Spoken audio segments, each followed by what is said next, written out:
తాకట్లో ఉన్న మీ బంగారాన్ని విడిపించి ఆ రోజు ఆన్లైన్ రేటుకి కొంటాం. Sharma gold company.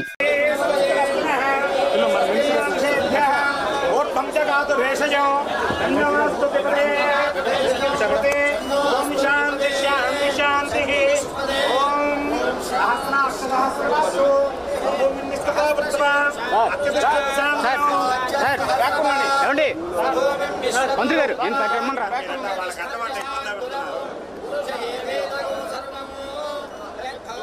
మన ఆంధ్రప్రదేశ్ ఇండస్ట్రియల్ పవర్ హౌస్ గా మారడం మీకు ఎంత ఆనందంగా ఉంది? ఒక్కసారి మీ అల్లర్ల రూపంలో, మీ కేరింతల రూపంలో వినిపించవలసిందిగా కోరుకుంటున్నాను.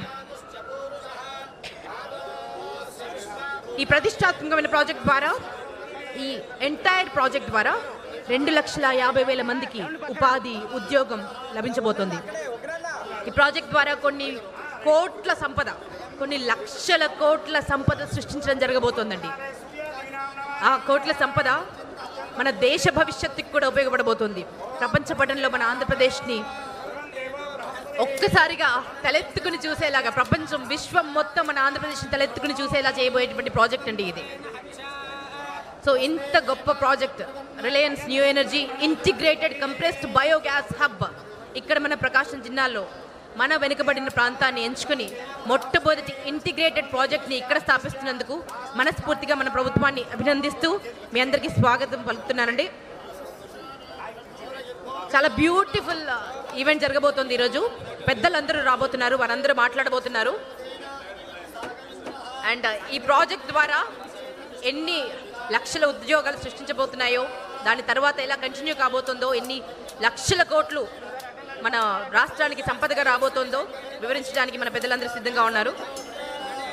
ఇంకా సేపట్లో మన డైనమిక్ లీడర్ మన లోకేష్ బాబు గారు రాబోతున్నారండి.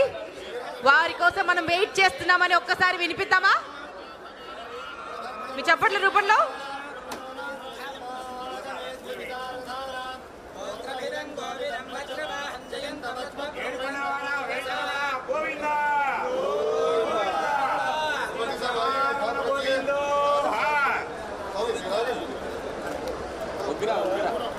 ఈ భూమి పూజ కార్యక్రమంలో దివి నుంచి భూమికి దేవతలు దిగి వచ్చినట్టు మీరంతా ఎక్కడెక్కడి నుంచో ఇన్ని లక్షల మంది, ఇన్ని వేల మంది, ఇన్ని లక్షల మంది మీడియా మాధ్యమాల ద్వారా వీక్షిస్తున్నారు.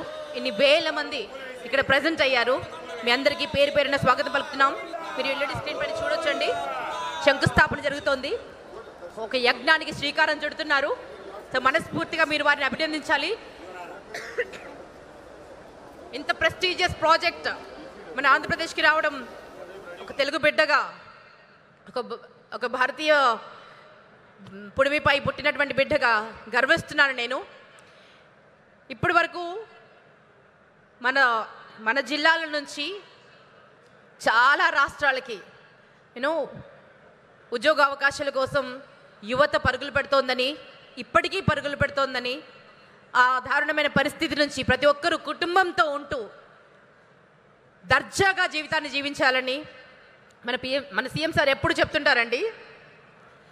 జీరో పావర్టీ తర్వాత బెటర్ లివింగ్ తర్వాత ది బెస్ట్ లివింగ్.